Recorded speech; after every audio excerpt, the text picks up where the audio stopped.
I first heard about the Lord of the Rings musical, I think, somewhere in my late teens. Certainly far too late to ever get the actual chance to see it, since its West End version closed in 2008. In the years since, I've longed desperately to see it performed in some capacity, although I didn't hold out much hope, what with it being remembered by most as a hugely expensive flop, which is a horrible legacy for such a beautiful piece. Still, I thought I'd have to be content with the album, and also this particular bootleg somebody on YouTube put together using all available video clips and photographs. Really a very dedicated piece of archiving, but not the most watchable thing in the world. Still, very grateful for it. But imagine my surprise when I saw the news that there was indeed going to be a revival here in the UK in the year 2023. Cue me absolutely pacing around the room. My heart was pounding like I was in fight or flight mode. Was this for real? I texted my sister immediately. Newbury is such a long way from us, but we told each other, well, there was no choice. We had to go there, and back again. Luckily for us, my partner Toby is also a Lord of the Rings fan and is in possession of both a driver's license and a car. So I booked tickets in a frantic, hurried, fugue sort of a state, and when the day came around, we picked up our party and we set off about noon, arriving in Newbury at around 6 p.m. It was the longest drive that Toby has ever done, 400-ish mile round trip in total, as we went there and back again in one day, although the return journey took us into the early hours of the next day.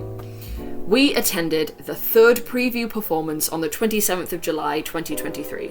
This means that what we saw may differ to what will be seen by audiences after the official opening night, although considering that this is a show that has previously been staged, although in a completely different way, changes are likely to be minor. On a brief stopover for a packed lunch, a gentleman walking a splendid dog named Ernie said to me, "Did I overhear you saying you're going to see the Lord of the Rings musical? I saw it in London years ago." And he had this look on his face like he was remembering the strangest night of his life. This is a reaction that I was expecting and was prepared for, given the general opinion that circulates these days about the Lord of the Rings musical. Oof, oof, oof. But I assured him that I knew that what I was going to see would be something that I would love every second of. He looked nonplussed, but wished us well. Also, the car we were using for our trip was electric, and we were really starting to get down to the dregs as we got closer to our destination. This is me willing the car to charge quickly and not have any problems because, just needed to get there, you know? A few hours later, we arrived at the Watermill Theatre in Bagnor, Newbury. A watermill has apparently always been there, but in the 1960s was bought by David Gollins and turned it into an intimate theatre, though I think it had been originally intended to be a cathedral. There apparently remain some original beams and corn shoots. Here I am with a big rusty looking wheel that I presume was also once part of it. And it is absolutely the perfect place for a production of the Lord of the Rings musical to be put on. My partner described the place itself as magical, perhaps even Garden of Eden-like. It's been done up with string lights, and there's a willow ring photo op. We even got to see a pair of the Watermill's famous Muscovy ducks, which looked huge. There were also smaller willow rings to purchase at the merch table along with programmes, and it does seem that since the official opening night, there are now also tote bags available for purchase. I'm now going to go into the review part. So if you're looking for someone to give you a glowing recommendation without any spoilers, then let me quickly do that now. Please go and see it if you can. It's wonderful. It's a glowing performance. It was one of the most wonderful nights of my life, and it might be one of yours too. The combination of the new direction, the use of puppetry, the skills of the actor-musicians, the magic of the projection, to transform the space and create the otherworldly, fantastical setting, all combined combine to make a production that is so unique and unexpected, especially to those who are familiar with the Toronto and West End versions.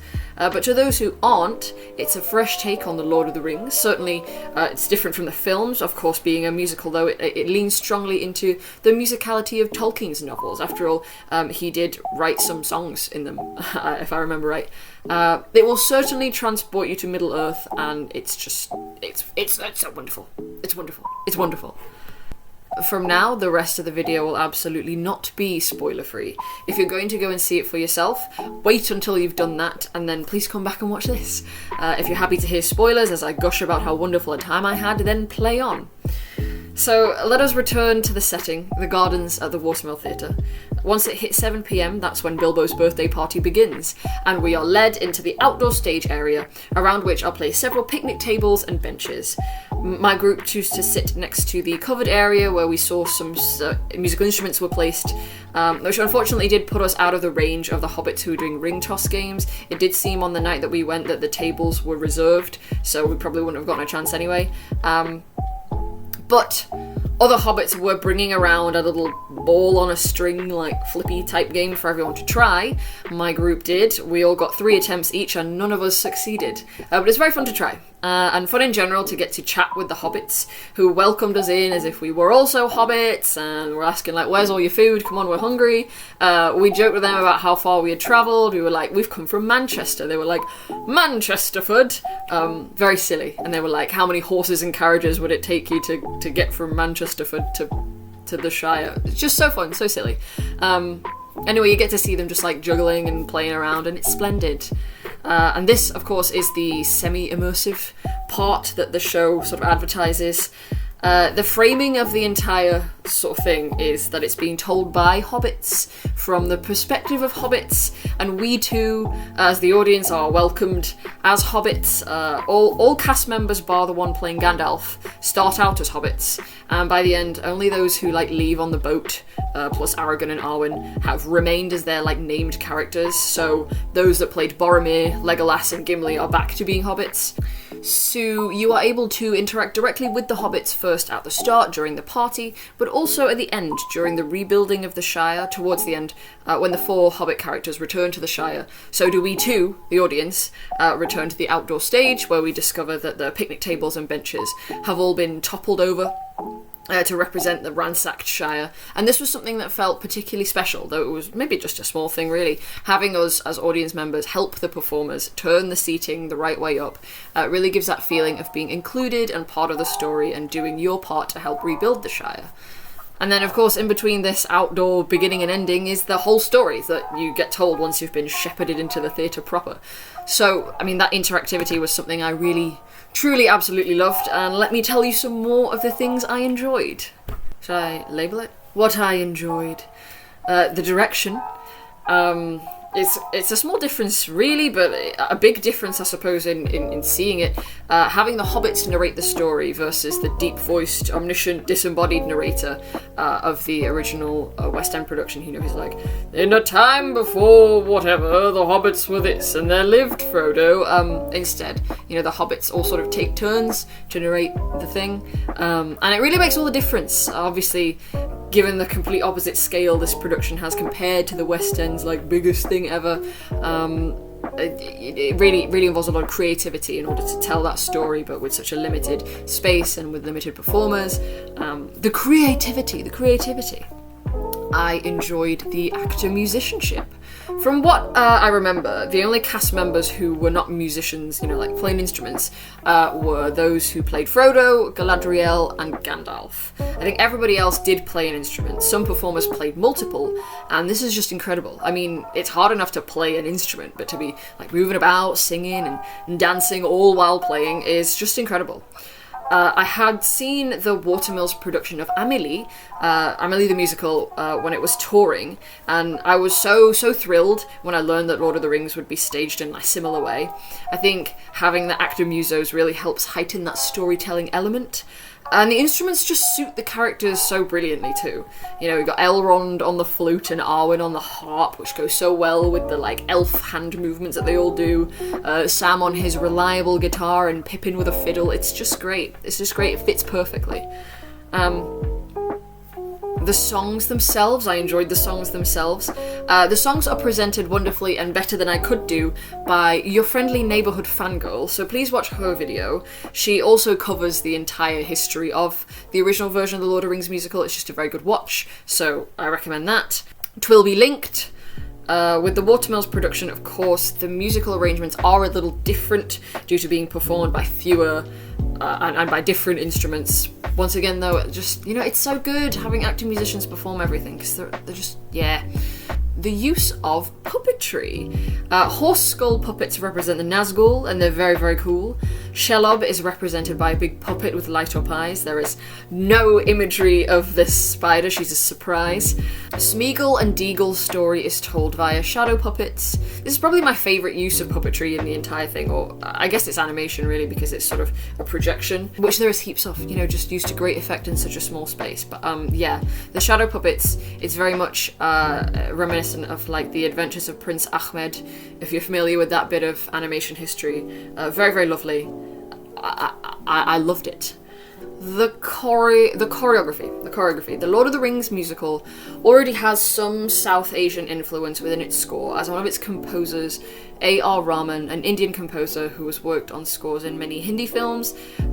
Traditional Indian music has been a big inspiration for Rahman, and I feel that this inspiration is most evident in songs like Saruman, Flight to the Ford, Star of Arundel, and Lothlorien. But this new production brings in more of that South Asian influence, because there is now another creative with South Asian heritage. Anjali Mehra, who is, as far as I know, it just said she's of South Asian descent. This is as specific as I could find, but it's clear that she has also been very influenced by traditional South Asian dance, and then brought this into the choreo. Certainly this is how it looks to me, who like isn't South Asian, but some of the choreo is reminiscent of, you know, what I've seen of Bollywood movies and stuff. There's much of it in like the shaping and you know, lots of those sort of arm movements, and it's stunning. It's stunning. I also, I think I did notice a little bit of voguing during The Cat and the Moon, which is something I never would imagine would go together. Amazing, loved that. And then the costuming off the back of this. The designer is intentionally kind of vague about it, and I'm not someone who has a very broad knowledge of cultural and historical dress, but that said, they're pulling from traditional cultural dress from what looks like Indian, Celtic, Viking clothing stuff. It's a wonderful idea. In the program notes it does state that they took inspiration from but tried to avoid using full traditional or cultural dress, and just sort of maybe like rework the silhouettes and stuff. This is probably for the best, considering that most of the cast is white. I don't know, maybe you wouldn't want to see them in full, like, yeah, here we are in our like traditional South Asian clothing. Again, at the end of the day too, it's a fantasy, so it's good to be inspired by the actual world that we live in, but not use that. You get me, you dig. I'm into it. I liked it a lot. The environmental message. Now, the movies miss out on this bit, and I did mention it already, but the musical does include the part from the books where the four main hobbits return home to find the Shire has been destroyed by Saruman's industrialization. And in keeping with the whole thing of Sam being given a box of precious earth from Lothlorien in order to regrow the plants of the Shire, we too, as audience members, are given a precious envelope of wildflower seeds in order to help us rewild the Shire. I've got one, hold on. Right, yeah, so you get given these on your way out, and I was like actively blubbering still. When the usher handed it to me, I was like, thank you so much, I had a wonderful time.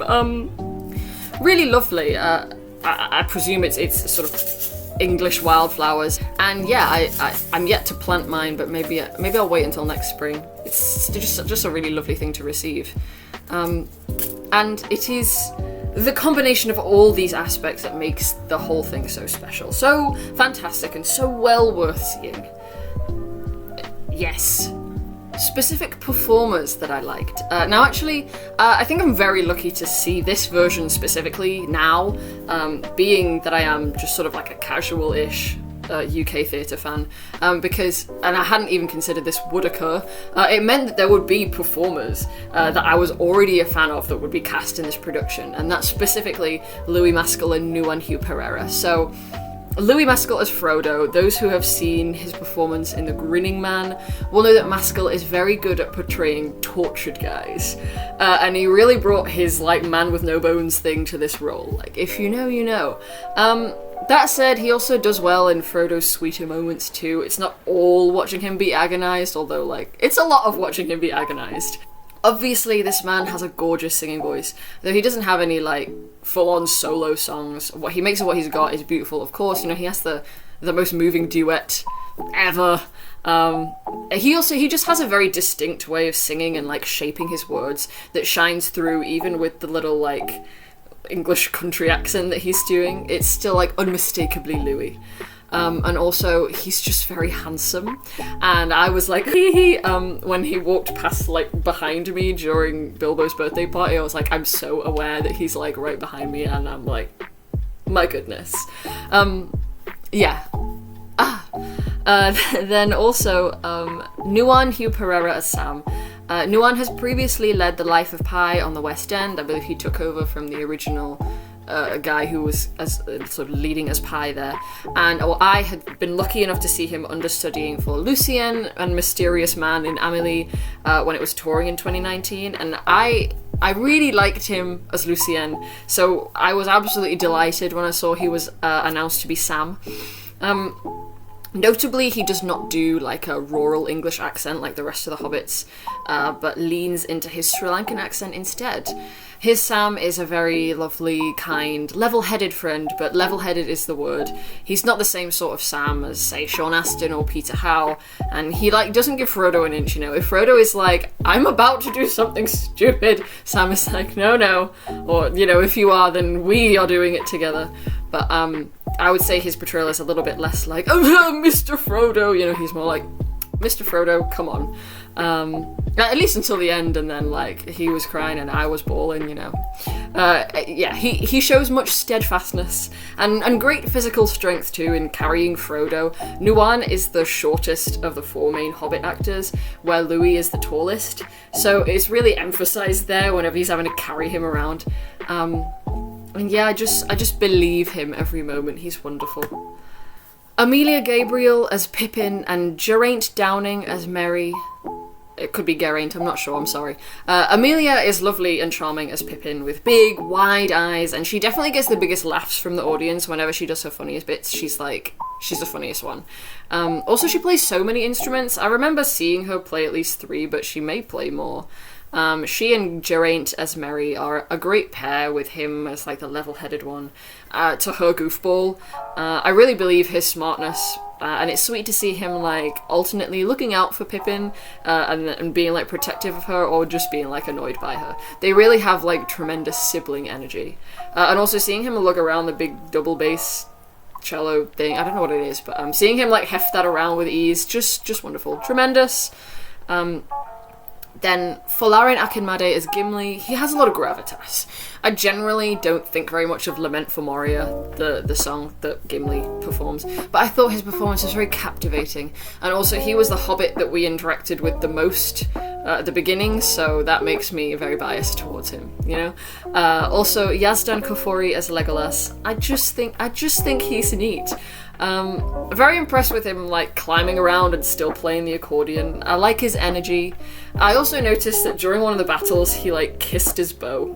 And I just thought that was hysterical. I thought that was so funny. And he was a Hobbit that we interacted with, like, the second most, so biased again. Matthew Bugg, too, as Gollum. I'm not a Gollum fan. Whenever I see Gollum in the movies, I'm like, who is this CGI beast? But Matthew Bugg is a very, very sympathetic, sort of a Smeagol. Really, really good. He climbs all around the stage. He's so strong. And there's also something to seeing the guy playing Gollum, like, play an accordion when he's not, like, in a scene. That's great. I thought he was really, really a standout performer. Very good, very good. I was really feeling his Smeagol. Very good. Everyone else I'm just thoroughly impressed with. Everyone who's out there acting and singing and dancing and playing instruments. I've already said it, but it bears repeating, and it gives performers with otherwise smaller parts much more to do all throughout the entire piece. Like how after Boromir dies, we still get to see the actor all throughout as he's just there, like, wailing on the trombone. Amazing. Actually, I also really liked John O'Mahony as Bilbo. Usually I don't particularly care for Bilbo, but I thought O'Mahony had a lot of charm. I was very charmed by his Bilbo. He also plays Theodenethor, and it's great to see an older guy killing it at the fight choreography alongside the 20-somethings. Just like, yes, king, go on. What I think could be improved. The Uruk-hai costumes, like, we got the idea in the modern military clothing and gas masks. They're clearly meant to represent the industrialization of machinery, but the modernity of their clothing looks incongruous with the rest of the costuming, and I think it might have been better served with something just a little bit more historical, but whatever. And also maybe just like Arwen's too, because it kind of looks off the rack, like high school costume comedy, but, you know, what can you do? Like, otherwise, I do really like the costumes. I also think maybe we could just lean a little bit more into the emotional bits. Like, while I was happily sobbing my face off any time that they sang Now and For Always or The Road Goes On, I was a little sad that they were very brusque about, like, the don't go where I can't follow line. Like, I don't know if this is something that has already been changed, because I did see a preview, but, yeah, he was just sort of like, oh, Mr. Frodo, you're okay, don't go where I can't follow. It's not the like, Mr. Frodo. Yeah, who's to say? Otherwise, the pacing. I have seen people mention the pacing when they talk about it. It's true that it is I think it is the same script from the West End that does remain.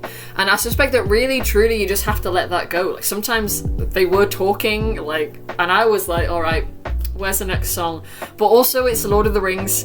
It's long. If anything, like, I do think the original book writers for the show, they did a good job of condensing everything down. When you think about how it's like the 3 ginormous books as one piece, and they managed to maintain all of the main sort of bits, you know, the main plot points or whatever, like, they did a good job cutting it down. Think about, like, we could have been sitting there for 10 hours, but we were there for 3.5 hours. It is long, but it doesn't feel that way. For the most part, I really do think it feels like, yeah, here we go. Have I really been in here that long? Wow. That's it all. You know, it's very difficult to find fault with it, because I genuinely just thought it was so wonderful. Although, this does come from the perspective of someone who already absolutely adores the Lord of the Rings musical, has wanted to see it for many years, and does enjoy the films, but has not ever actually managed to finish the books. I got partway into the Two Towers and gave up, and apparently my sister did the same. My final thoughts and reasons to go see it. Now, the Watermill Theatre lost its Arts Council England funding, and I believe then its production of Lord of the Rings is sort of like a direct response to that. According to the artistic director Paul Hart, he says, "We're throwing everything at this. It plays on a tradition of work here which has made use of our whole site to create an unforgettable experience, such as The Archers, Henry V, and House and Garden, where the piece has taken place both inside and outside of the theatre." So yes, that was here too. On the back of the Arts Council cut, it has become a chance for us to celebrate the importance of this venue locally and also on a national scale. And I imagine that's quite true too. Obviously, I'd never been there before, but some people, this is their local theatre and they get to go there all the time. I think it was well worth the trip. You know, we came a very long way, but when my group and I were sort of sat in the car, just buzzing with excitement about it, I think one of the things we kept saying over and over, it was so worth the trip, it was so worth coming here. And that, yeah, on a national scale, yeah, celebrate it on a national scale, what a fantastic place. So the show is running until Sunday the 15th of October 2023, and I absolutely urge you to see it if you can. Certainly for all the reasons I've described, but if you did see the original West End or even Toronto versions, it's so vastly different that I imagine it would feel like seeing a different show entirely. If you're a fan of the Lord of the Rings in general, I imagine you'll find real beauty in the adaptation, especially since it's a musical, and after all, Tolkien, you know, as I said, he did write songs for the books. Though none of those songs are present, there is still clear Tolkien inspiration within, of course. If you're just sort of a theatre fan in general, I could not recommend what's become, at least to me, the Watermill's signature actor muso style of direction. All the performers are so skilled, it's just wonderful to see them at it. I've been recommending it to everyone I know, everyone I think who could possibly feasibly travel down there. I am recommending to you, watching this, if you're able to go see it. I think that it's something that's just so special in a way that would be difficult to replicate in any other place, and really just needs to be experienced firsthand. I could hope and pray that it might tour, but I imagine you'd lose something in not being able to have that outdoor sort of staging. But even so, just try and get there if you can. I'm going again because Toby, my partner, he's fallen madly in love with the idea of just like becoming a hobbit. You know, we walked in there, he saw all of them in their clothes, and he was like, "Is this how I want to dress? Is this what I want to look like?"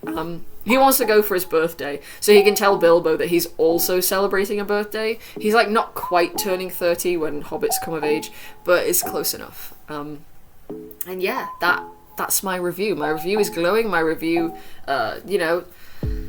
it's so good. It's so good. It's so good. It's so good. I had such a wonderful time. I cannot stop thinking about it. I've been thinking about it ever since. And yeah, wonderful, amazing. That's the end now, so thank you for watching. If you made it this far, thank you, and you will see me again if there is another one. Goodbye.